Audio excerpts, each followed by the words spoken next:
The gleaming hull of the ISS Horizon reflected the distant starlight as it drifted through the empty void. Inside the command center, Commander Ethan Miller stood with his hands clasped behind his back, watching the main screen with a mix of excitement and nervousness. After 200 years of sending signals into space, humanity had finally received a response. Today, they would meet aliens for the first time. Are all departments ready for first contact? Ethan asked, his voice steady despite the historical weight of the moment. Lisa Grant nodded from her communications station. Yes, Commander. All crew members are at their assigned positions. The welcome committee is standing by in the main docking bay. Ethan took a deep breath and straightened his uniform. This is what we've trained for. Let's make Earth proud. The Voldarian ship approached slowly, its sleek design unlike anything humans had built before. It was smooth and curved, without any visible engines or external components. It seemed to glide through space effortlessly, making the horizon look bulky and awkward by comparison. They're requesting permission to dock, Lisa said, her fingers moving quickly over her screen. Their translator systems have already adapted to our language. Grant permission, Ethan replied, and notify the welcome committee that our guests will be arriving shortly. As the alien ship connected with the horizon, Ethan made his way to the docking bay along with his first officer, John Patel. They arrived just as the airlock doors began to open, revealing the first aliens humans had ever seen in person. The Voldarians stood slightly taller than humans, with blue-tinted skin that seemed to shimmer under the lights. Their four-fingered hands ended in delicate points, and their large eyes blinked slowly as they took in their surroundings. At the front of their group stood Ambassador Zix Tar, distinguished by elaborate markings on his face and neck. Welcome, aboard the ISS Horizon, Ethan said with a respectful bow. I am Commander Ethan Miller representing the United Earth Government. We are honored to be the first humans to meet your kind. Ambassador Zix Tar stepped forward. The Galactic Confederation extends greetings to your species. His voice had an unusual musical quality, though the words came through clearly. I am Ambassador Zix Tar, and this is my scientific advisor, Krell Noth. The scientist beside him nodded briefly, but his attention was already wandering to the equipment around the docking bay. His eyes narrowed slightly, and the corners of his mouth turned downward. We have prepared a tour of our vessel, Ethan continued, followed by a formal dinner where we can begin to learn about each other's cultures. That would be acceptable, the ambassador replied. We are curious to observe your technological development. As the tour began, Ethan noticed the aliens exchanging glances whenever they passed a control panel or mechanical system. In the engine room, engineer Alan Reeves proudly displayed the fusion reactors that powered the Horizon. Our engines can maintain consistent acceleration for up to 3 years without refueling, Alan explained, patting the metal housing with affection. We've traveled over 4 light years from Earth using this system. Krell Noth, the alien scientist, made a sound that might have been a laugh. Fascinating. You rely on controlled fusion? How quaint. Alan's smile faltered. Quaint? This is the most efficient propulsion system humans have ever created for long-distance space travel. Of course it is, Krell Noth replied, not bothering to hide his amusement. For your species, I'm sure it's quite an achievement. Throughout the tour, similar comments were made about the life support systems, the navigation computers, and the artificial gravity generators. The aliens seemed increasingly unimpressed, sometimes whispering to each other in their own language. By the time they reached the dining hall, tension hung in the air. The human crew maintained polite smiles, but many were clearly annoyed by the aliens' barely concealed condescension.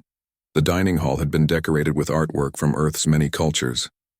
The food, prepared by the ship's best chefs, represented dishes from around the world. Ethan hoped that sharing this meal might ease the growing discomfort between the two species. As they ate, Ambassador Zix Tar spoke about the Galactic Confederation, a union of 17 spacefaring civilizations that had been exploring the stars for thousands of years. Your discovery is quite exciting for us, the ambassador said. It has been over 2 centuries since we last encountered a new intelligent species. Lisa Grant, seated nearby, smiled politely. We're eager to learn from your experiences. Humanity has long wondered if we were alone in the universe. And now you know you are not, Krelnoth interjected. Though I must say your technological level is surprising. John Patel raised an eyebrow. Surprising in what way? The alien scientist waved his hand dismissively. Most species achieve faster methods of communication and transportation before reaching the stars. Your systems are remarkably traditional. Alan Reeves, who had been quietly fuming since the engine room tour, finally spoke up. Traditional systems are reliable. We prefer proven technology for life-critical systems. A wise choice given your limitations, Krelnoth replied with what seemed like genuine sympathy. Your propulsion method alone must make interstellar travel quite tedious for you. Ambassador Zixtar placed a hand on his scientist's arm. What my colleague means is that we're impressed you've managed interstellar travel with your current technology. By galactic standards, you appear to be at least 5 centuries behind most Confederation members at their time of first contact. Heavy silence fell over the table. Ethan cleared his throat. We may have much to learn, Ambassador, but humanity has overcome many challenges to reach this point. And we would be pleased to offer assistance, the Ambassador continued, seemingly oblivious to the growing tension. The Confederation has protocols for helping developing civilizations advance more quickly. Lisa's knuckles turned white around her fork, but her voice remained steady. That's very generous. What sort of assistance do you mean? Technological guidance primarily, Zixtar explained. Your fusion engines could be replaced with something more efficient. Your navigation systems are clearly in need of updating. Even your medical technology seems quite primitive. As the Ambassador continued listing the Horizon's deficiencies, Ethan caught Alan's eye across the table. The engineer looked ready to leap from his chair, but Ethan gave him a subtle shake of the head. This wasn't the time for confrontation. Instead, Ethan raised his glass. To new friendships and shared knowledge, he said, interrupting the Ambassador's critique. We have much to learn from each other. The aliens politely joined the toast, but their expressions made it clear they believed the learning would be entirely one-sided. Later, after the aliens had retired to their assigned quarters, the human officers gathered in the conference room. They think we're children, Alan said, pacing angrily. Did you see how they looked at my engines like they were cute toys? Lisa sighed. They didn't even try to hide their disappointment. I feel like we've failed somehow. We haven't failed anything, Ethan replied firmly. We've achieved something incredible today. Humanity has made first contact with an alien civilization. John nodded. Commander's right. So they're more advanced than us. We suspected that might be the case. But do they have to be so smug about it? Alan grumbled. Ethan looked at his crew, noting their dejected expressions. They don't know us yet, he said quietly. They don't know what humanity is capable of, or what we've overcome to get here. He walked to the window, gazing out at the stars and the alien ship docked alongside them. Let them underestimate us for now, he said with a small smile. The truth will come out soon enough. 2 months passed since first contact, and the Voldarians had settled into life aboard the ISS Horizon. Cultural exchanges happened daily, with humans learning about the 17 species of the Galactic Confederation, while the aliens studied Earth's history and customs. Despite these friendly exchanges, the Voldarians never stopped seeing humans as technologically backward. They offered helpful suggestions for improving the ship's systems and often spoke about how the Confederation would help humanity catch up to galactic standards. Trenpak, a junior Voldarian scientist, was different from her companions. While others in her delegation quickly lost interest in human technology, she remained curious about how such primitive systems could function reliably in the harsh environment of space. One quiet afternoon, Trenpak floated through the engineering section, using magnetic boots to stop herself at various control panels. She carried a small scanning device, recording data about human technology for her personal research. Most of the crew had grown, used to her presence, and largely ignored her as they went about their duties. As she examined a maintenance panel near the backup life support systems, Something caught her eye. A small manufacturing stamp was printed in the corner of the metal plate. She almost missed it, but her keen vision picked out the tiny numbers. Made on Earth, 2321. Trenpak blinked in confusion. The date made no sense. According to her briefings, the current Earth year was 3021. That would mean this panel was manufactured 700 years ago. That can't be right, she muttered to herself, adjusting her scanner to get a closer look. Something interesting? A voice asked behind her. Trenpak turned to find Chief Engineer Alan Reeves watching her with an amused expression. She had interacted with him several times during her research, and while he was always polite, she could tell her questions sometimes annoyed him. This manufacturing date, she said, pointing to the tiny stamp. It says 2321. That would make this component 700 Earth years old. There must be an error. Alan moved closer, pretending to squint at the numbers. No, that's correct. This panel was made in 2321. Trenpak stared at him. But that's impossible.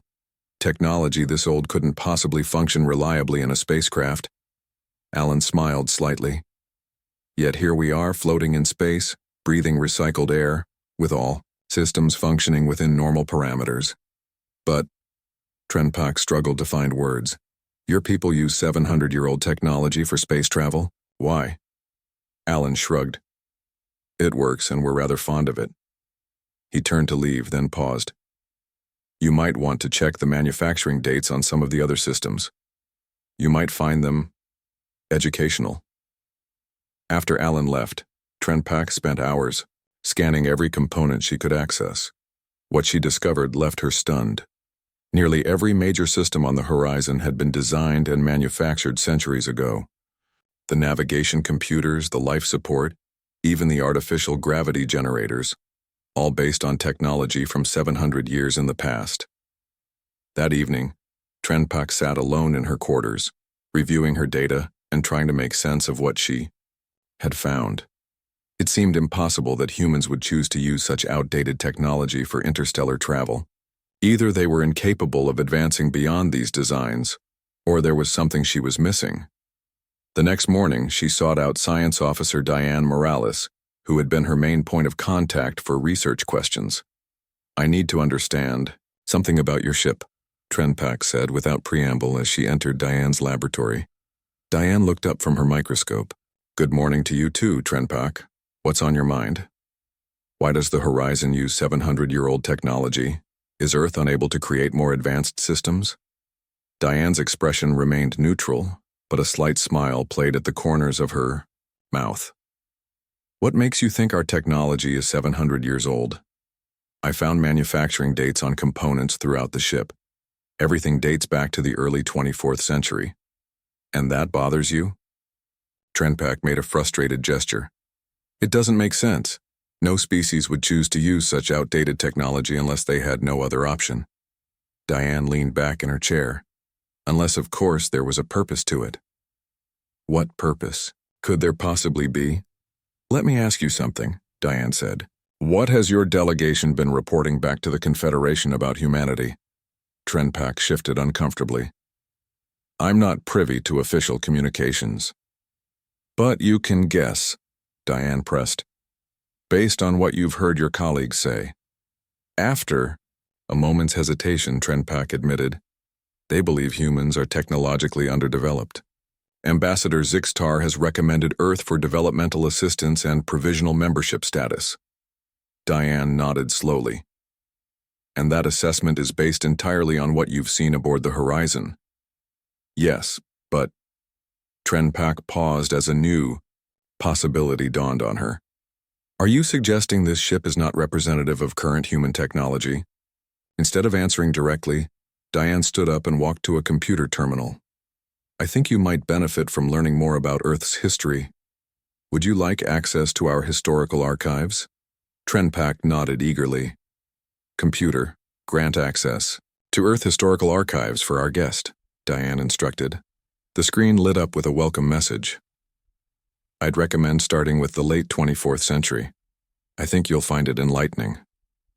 Diane turned to leave, then added with a knowing smile, take your time. Discovery is always more meaningful when you uncover the truth yourself. Left alone with the computer, Trenpak began her research. Hours passed as she absorbed information about Earth's technological development during the 24th century. She learned about humanity's first faster-than-light drive, developed in 2317. She read about advancements in artificial intelligence, matter conversion, and quantum communications that had revolutionized human society. Most importantly, she discovered the purpose of ships like the Horizon. They were educational vessels, deliberately designed using technology from humanity's early space exploration era. They served as training platforms for young officers to learn the fundamentals of spacefaring without relying on advanced automated systems. The Horizon was essentially a living museum, a tribute to humanity's past that also served practical training purposes. As night fell, Trenpak sat back, her mind racing. If the Horizon represented 700-year-old human technology, what did current human technology look like? And why had they chosen to make first contact with such an outdated vessel? The implications were staggering. Either humans were playing an elaborate joke on the Galactic Confederation, or they had reasons for concealing their true technological capabilities. Trenpak thought about Ambassador Zixtar and the condescending reports being sent back to the Confederation. She thought about Krelnoth's smug comments about primitive human systems. She remembered how the human crew had simply smiled and accepted these insults without argument. They knew. They had known all along that the Voldarians were underestimating them, and they had done nothing to correct this misconception. The question was, why? With new determination, Trenpak downloaded the historical files to her personal device. Tomorrow she would confront Chief Engineer Alan Reeves again, but this time with very different questions. She needed to understand what humanity was really capable of and why they had chosen to hide their true technology from the galaxy. The next morning, Trenpak found Chief Engineer Alan Reeves in his office reviewing maintenance reports on his tablet. She knocked on the open door and he looked up with a smile that suggested he had been expecting her. "Good morning, Trenpak. I wondered how long it would take you to come back. You knew I would discover the truth about your ship," she said, stepping into the room. Alan gestured to a chair across from his desk. "I hoped you might. You're more curious than your colleagues." Trenpak sat down, placing her datapad on the desk between them. "I accessed your historical archives. The Horizon is deliberately built with outdated technology. It's a training vessel designed to teach your crew the basics of space travel without relying on advanced systems." "That's correct," Alan nodded, seeming pleased by her discovery. "Why didn't you tell the ambassador? Why let us believe that this represents the current state of human technology?" Alan leaned back in his chair. "We didn't lie. No one ever claimed. The Horizon represents the cutting edge of human achievement. Your delegation simply assumed it did, and we saw no reason to correct that assumption. But the condescension, the offers of assistance, your crew seemed genuinely upset by them." "Oh, we were," Alan chuckled. "No one likes being talked down to, even when they know the truth. But Commander Miller felt it was important to see how your people would react without any preconceptions about our actual capabilities." Trenpak's eyes narrowed. "So this was a test?" "More of an observation. First contact is delicate. We wanted to understand the Galactic Confederation's true nature before revealing ourselves fully." "And what have you learned about us?" Trenpak asked, not entirely sure she wanted to hear the answer. "That you're quick to judge, slow to question your assumptions, and very confident in your technological superiority." Alan smiled to soften his words. "With some notable exceptions, of course." Before Trenpak could respond, the ship's communication system activated. "All senior officers and Voldarian delegates, please report to Conference Room 1 immediately," Commander Miller's voice announced. Alan stood up. "Perfect timing. I believe you're about to get answers to many of your questions." They made their way through the corridors of the Horizon, joining others heading to the conference room. Inside, the human officers were already seated on one side of the large table, with Ambassador Zixtar and the rest of the Voldarian delegation on the other. Trenpak noticed an unusual energy in the room. The humans seemed excited while her fellow Voldarians appeared confused by the sudden meeting. Commander Miller stood as the last few people entered. "Thank you all for coming so quickly. Ambassador Zixtar, after 2 months of cultural exchange, we believe it's time to deepen our relationship with the Galactic Confederation." The ambassador straightened in his chair. "We are pleased to hear this. I have already recommended Earth for provisional membership status, with appropriate technological assistance." Krell Noth, seated beside the ambassador, added, "Your people have much to learn, but with our guidance you could advance quite rapidly." Trenpak winced at her colleague's condescending tone, now seeing it in a new light. Commander Miller's smile never wavered. "That's very generous, but before any formal arrangements are made, we'd like to show you something. If you would all, please follow me to the observation deck." The group filed out of the conference room and took the elevator to the highest level of the ship. The observation deck was a large, circular room with transparent walls that offered a panoramic view of space. Currently, only the stars and the docked Voldarian ship were visible. "What are we looking at, Commander?" Ambassador Zixtar asked, after a moment of silence. "Patience, Ambassador. Computer, signal the remembrance to decloak."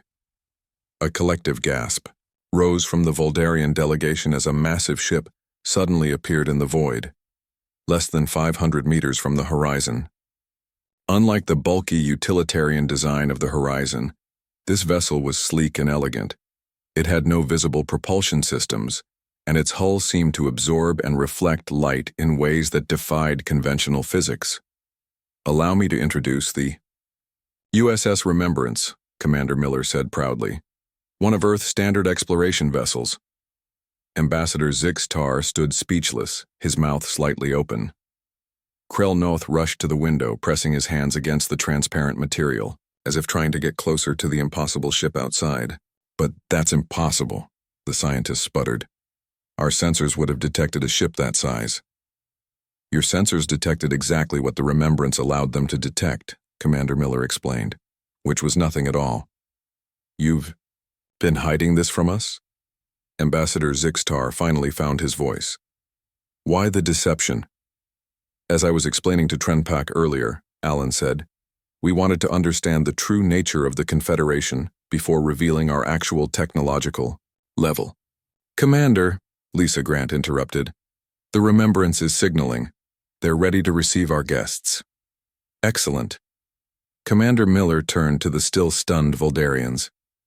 "Ambassador, would you and your delegation care to tour a ship that actually represents current human technology?" The tour of the Remembrance was nothing short of revolutionary for the Voldarian delegation. They were greeted in the docking bay by quantum engineers Samuel Warren and Olivia Nichols, who took obvious pleasure in showing off systems that left even Krell Noth speechless. The ship had no traditional engine room. Instead, its propulsion came from what Samuel called space-time manipulation fields that allowed it to move through the universe by altering the fabric of reality itself. "We achieved faster-than-light travel nearly 600 years ago," Olivia explained as they walked through corridors that seemed to adjust their size and layout as needed. "This ship can cross the distance between star systems in hours rather than years." The navigation system consisted of a 3-dimensional holographic display that responded to thought commands from the crew. The Voldarians watched in amazement as Olivia simply looked at a star and thought about its properties, causing detailed information to appear instantly. "No physical controls?" Ambassador Zixtar asked, looking for buttons or screens. "We find neural interfaces more efficient," Samuel replied, "though we can enable physical controls for guests or training purposes." In the medical bay, they demonstrated matter-energy conversion technology that could heal injuries instantly by reconstructing damaged tissue at the molecular level. Food was created the same way, with any meal imaginable materialized on demand. How long has humanity possessed these capabilities? Ambassador Zixtar asked Commander Miller as the tour concluded in the ship's central garden, a vast indoor forest that seemed impossibly large for the vessel's exterior dimensions. "Most of what you've seen today was developed between 400 and 600 years ago," Commander Miller replied. "Though we've refined the technology since then, of course. And the horizon? Krelnoth asked, his earlier arrogance completely gone. A living museum. We use it to teach our young officers about our spacefaring routes and apparently to test first contact protocols. Trenpak, who had been quietly observing throughout the tour, finally spoke up. You've been watching us all along. Not just during these 2 months, but before that as well, haven't you? Commander Miller nodded. Earth has been observing various galactic civilizations for centuries. We wanted to understand the galactic community before formally introducing ourselves. But why reveal yourselves now? Ambassador Zixitar asked. Why not continue your observations? Because despite some initial misconceptions, Commander Miller glanced at Krelnoth, who looked down in embarrassment. We believe the Confederation and humanity can benefit from open relations. We've watched long enough. Now it's time to talk as equals. As they prepared to return to the horizon, Trenpak found herself standing next to Alan. You knew this would happen today, she said quietly. He nodded. Your discovery accelerated our timeline a bit. But yes, this was always the plan. First impressions are important, but second impressions can be even more revealing. Trenpak looked back at her fellow Voldarians, still trying to process what they had learned. The ambassador's report to the Confederation will be very different from what he originally planned. I imagine so, Alan replied with a smile. Welcome to the real first contact, Trenpak. I think it's going to be much more interesting from here on out. News travels quickly, even across the vast distances of space. Within days of the Voldarians' discovery of humanity's true technological status, the entire Galactic Confederation was buzzing with the revelation. The mysterious humans, initially classified as a developing species worthy only of provisional membership, were suddenly recognized as possibly the most advanced civilization yet encountered. Ambassador Zixtar faced the most difficult task of his diplomatic career, explaining to the Confederation Council how he and his team had so completely misjudged humanity. His report, transmitted via quantum communication, caused an uproar in the council chambers. This cannot be accurate, declared Kalath, the representative from the Zyronian Empire, one of the oldest members of the Confederation. No species could hide such advancement from our detection networks. I have seen it with my own eyes, Ambassador, Zixtar replied, his voice steady despite his embarrassment. The humans have mastered technologies we considered theoretical at best. Their actual vessels can manipulate space-time itself for propulsion and have remained undetected by our sensors for centuries. And you say they have been observing us? All of us? Asked the Malorian delegate, her feathery crest rising in alarm. According to their commander Miller, yes. They have been studying various civilizations throughout the galaxy for hundreds of years. The council chamber erupted in voices, some angry, others fearful, a few simply curious. The president of the council, a tall, serene being from the Quillari species, raised her hands for silence. We must approach this situation carefully, she said. Ambassador Zixtar, what are humanity's intentions toward the Confederation? They wish to establish formal diplomatic relations. They believe the time for observation has passed, and now seek open communication between our civilizations. After centuries of spying on us, Kalath scoffed. How can we trust them? They could have remained hidden indefinitely, Ambassador Zixitar pointed out. Our sensors never detected their presence until they chose to reveal themselves. The fact that they've come forward voluntarily suggests peaceful intentions. The debate continued for hours, with various factions arguing different approaches to the human revelation. Some council members advocated immediate alliance, eager to gain access to human technology. Others called for caution, suspecting deception or hidden motives.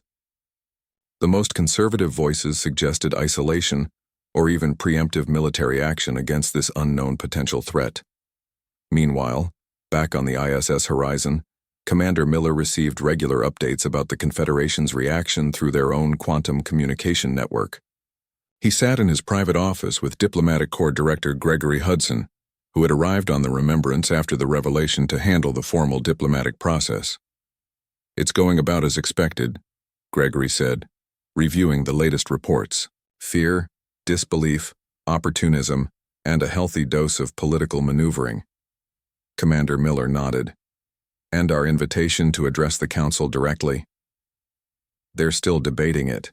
Some factions are pushing hard for immediate contact, while others want more time to assess the situation. Time works in our favor, Miller replied calmly. The longer they talk amongst themselves, the more they'll accept our existence and technological level as reality, rather than threat. Gregory agreed. Admiral Fletcher is preparing a formal delegation just in case. If the Council accepts our request, we'll be ready to present humanity's case for mutual cooperation. On the other side of the horizon, Trenpak found herself in an unexpected position. Once a junior scientist largely ignored by her superiors, she was now constantly sought after by her fellow Voldarians for insights into human technology and culture. As the first to discover the truth about the horizon, she had gained a certain status among her people. Is it true they can create matter from energy? Asked one of her colleagues. That's what the reports from the Remembrance Tour suggest. Yes, Trenpak confirmed. I saw them create complex organic material on demand. Food, medicines, even living tissue for medical purposes. But that violates conservation laws, the other scientist protested.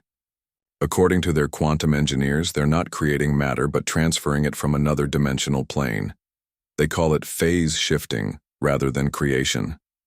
Such conversations happened constantly, with Trenpak trying to explain concepts she herself only partially understood.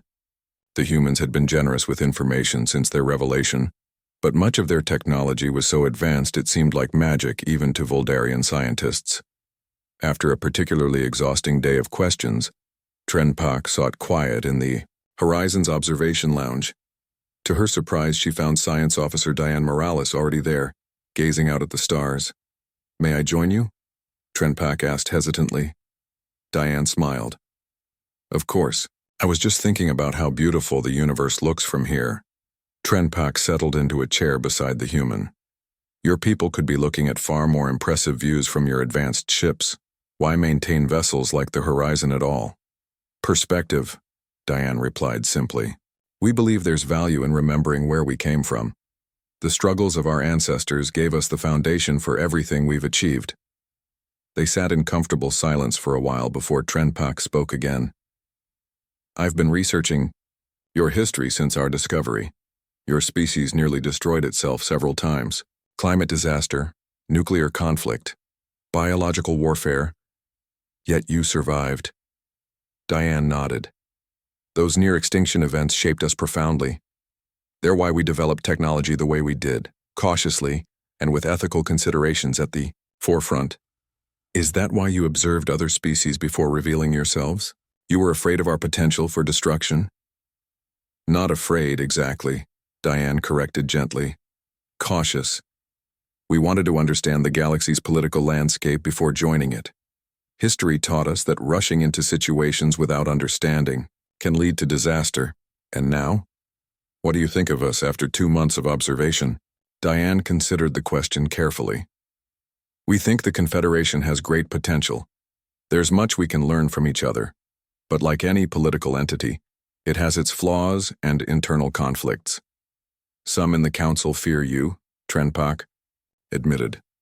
They see your hidden observation as threatening. We expected that reaction. Change is always frightening, especially when it challenges established power dynamics. But fear usually fades with familiarity. Their conversation was interrupted by an announcement over the ship's communication system. Attention all personnel. We have received word from the Galactic Confederation Council. Earth representatives have been invited to address the full council in 1 standard week. Diplomatic team, please report for briefing. Diane stood, excitement visible on her face. It's happening faster than we expected. This is a good sign. What happens now? Trenpak asked.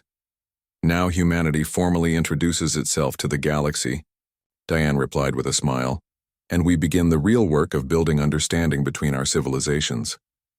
As Diane left to join the diplomatic preparations, Trenpak remained in the observation lounge, contemplating how quickly everything had changed. Just days ago, Her people had viewed humans as technological children. Now the Vuldarians and the entire Confederation were scrambling to understand a civilization that had been quietly watching them for centuries. She wondered what the Confederation Council would make of humanity's representatives. Would they see past their fear to recognize the potential benefits of this new relationship? Or would pride and suspicion prevent true cooperation? Only time would tell. But one thing was certain: the galaxy would never be the same again. 1 year had passed since humanity's true technological status was revealed to the Galactic Confederation. What began in embarrassment for the Vuldarians had transformed into the most significant diplomatic development in recent galactic history. The Grand Hall of the New Geneva Cultural Exchange Center hummed with activity as beings from 17 different species mingled, conversed, and shared knowledge. Located in what was once Switzerland on Earth, the center had become the primary meeting place for interspecies cooperation. Ambassador Zix Tar, now permanently stationed on Earth as the Confederation's chief diplomat, stood near a large window, overlooking the snow-capped Alps. Beside him was Alan Reeves, the former engineer who had surprised everyone by revealing a talent for diplomacy. After the events aboard the Horizon, Alan had accepted a position as an interspecies relations coordinator. "I still remember the look on Krelnoth's face when the remembrance decloaked," Alan said with a chuckle. "I don't think I've ever seen anyone so shocked." Zixtar made the whistling sound that served as Vuldarian laughter. "He has never fully recovered from the embarrassment. But it was good for him. Good for all of us, I think. Humility is an underrated virtue in the galaxy," Alan agreed. They watched as a group of young Vuldarian scientists huddled excitedly around a human quantum physicist who was explaining a new theory of dimensional travel. The exchange of scientific knowledge had proven beneficial for all parties involved, though humans remained centuries ahead in many areas. "Your medical technology alone has changed everything for my people," Zixtar said, his tone growing serious. "The genetic degradation problem that plagued us for generations, solved in months by your scientists. The Vuldarian Council is still processing the implications." Alan nodded. "We were happy to help. Some of our researchers had been studying your species' genetic structure for decades, trying to understand the problem. They just needed direct access to work out the final details, which they only received after we stopped dismissing you as primitive," Zixtar noted wryly. "Sometimes a lesson needs to be taught dramatically to be truly learned," Alan replied. Across the room, Trenpak entered with Science Officer Diane Morales. Over the past year, the two had developed a close friendship and professional partnership. Trenpak had been appointed as the lead scientific liaison between the Vuldarians and humans, while Diane coordinated research projects between multiple species.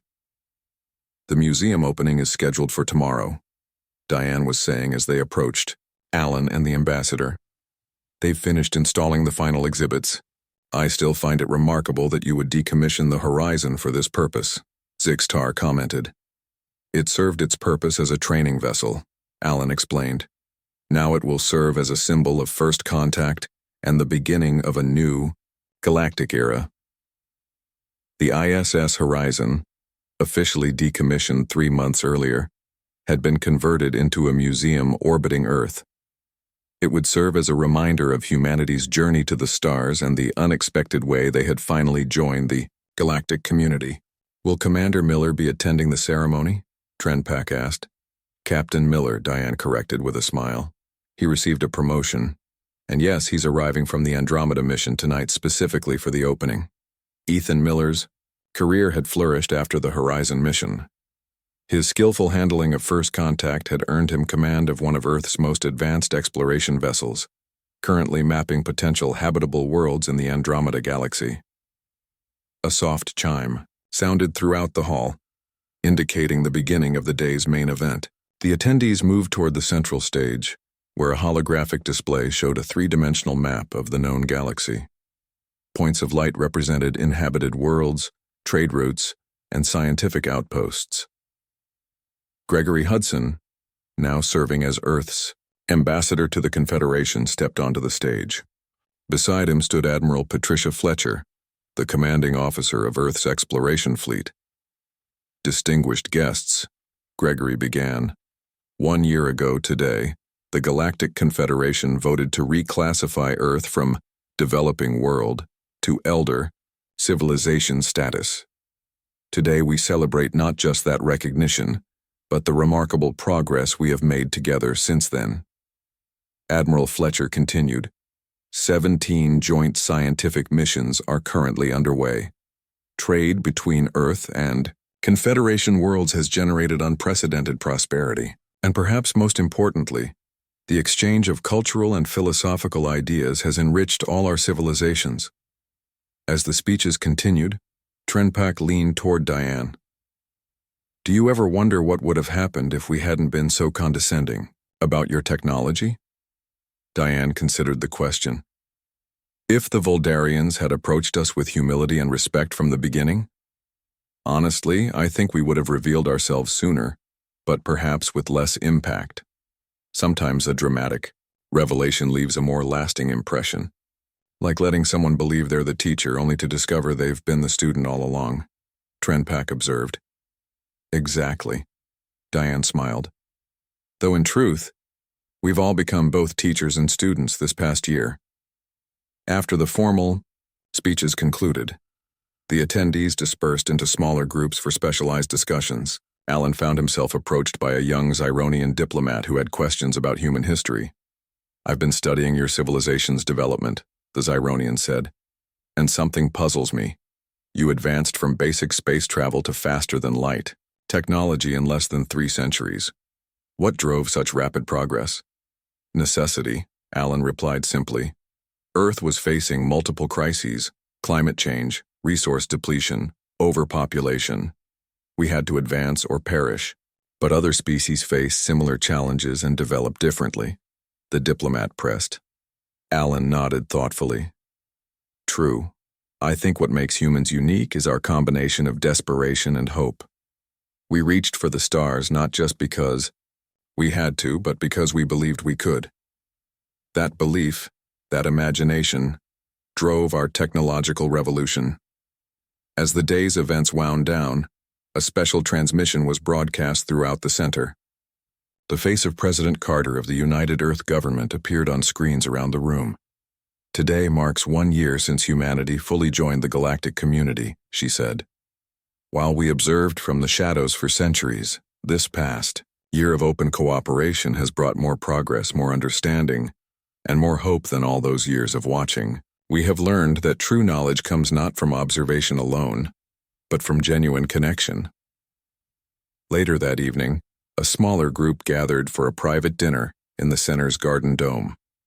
Captain Miller had arrived from his mission and joined his former crew members along with key figures from the Confederation. As they shared a meal under the stars, Ambassador Zixtar raised his glass in a toast. To unexpected revelations and their power to transform us, and to the humility to learn from them, added Trenpak. Captain Miller smiled as he raised his own glass. To the future we will build together, wiser for having learned that appearances can be deceiving, and that true advancement comes not just from technology but from understanding. The next morning, crowds gathered at viewing stations around Earth to watch the official opening of the Horizon Museum. The old ship, now permanently docked at a space station, welcomed its first visitors. In one exhibition hall, Trenpak stood beside Diane, staring at a preserved spacecraft from the 21st century, a primitive vessel that had once carried humans to their own moon. Your people traveled to your moon with this? Trenpak asked, a new appreciation in her voice. Diane nodded. With less computing power than the device you're holding to take pictures of it. Trenpak looked at the ancient spacecraft with fresh eyes. Perhaps the most impressive thing about humans isn't what you've achieved, but how far you've come to achieve it. That's what we've been trying to show all along, Diane replied. Technology is important, but it's the journey that defines us. The curiosity, the persistence, the willingness to start with something simple and build toward something extraordinary. As visitors from across the galaxy filled the museum's halls, the message was clear. Humanity's greatest achievement wasn't their advanced technology. It was their spirit of exploration and growth that had driven them from primitive beginnings to the stars, and now to a new era of galactic cooperation.